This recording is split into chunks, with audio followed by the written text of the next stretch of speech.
Hello dear viewers, myself Nasir and you're watching Mr.Zoologist YouTube channel. Today we are going to discuss about relationship of biology with other sciences.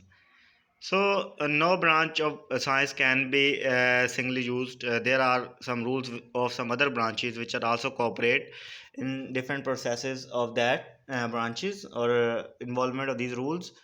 For example, if we talk about different branches associated with biology, that will be called as interdisciplinary sciences. Means to say all branches are related to each other up to some extent.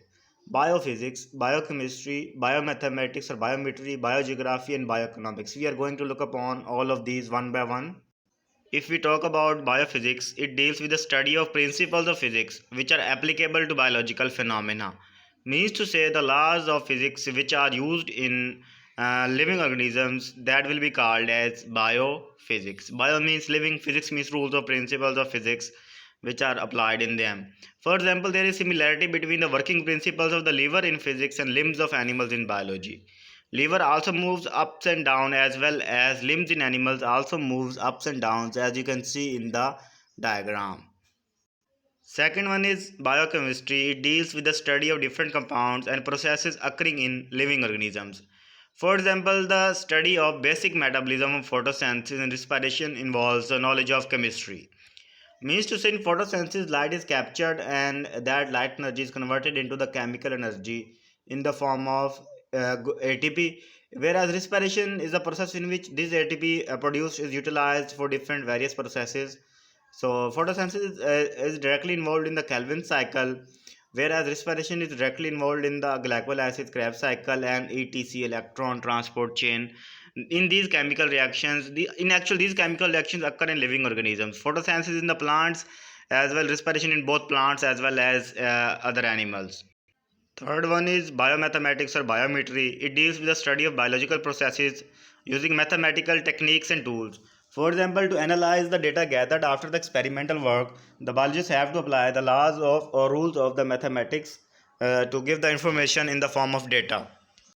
Fourth one, interdisciplinary branch is biogeography. It deals with the study of the occurrence and distribution of different species in the different geographical regions of the world. Means to say a same species can be found in the different countries, but their appearance might be the different.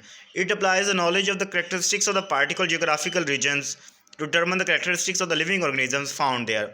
Means to say an organism is living in one area and the other organism of the same species living in the other area may look like alike, same, but they might have different characteristics. According these characteristics are in actual formed according to their natural habitat environment. These are the adaptations they adopt according to their surroundings. Fifth and the last one, interdisciplinary branch is bioeconomics. It deals with the study of the organisms from the economical point of view. Means to say, when we determine the cost and loss value of the yield, that means to say we have to apply the rules and laws of the bioeconomics, that what is the profit and what is the loss, what was the amount invested and what was the gain from that product or yield of the wheat, rice. We can determine different yields for different products, as well as we can determine their cost, losses and profit as well. So these were the branches we have discussed. We will meet in the next video. Till then, peace out.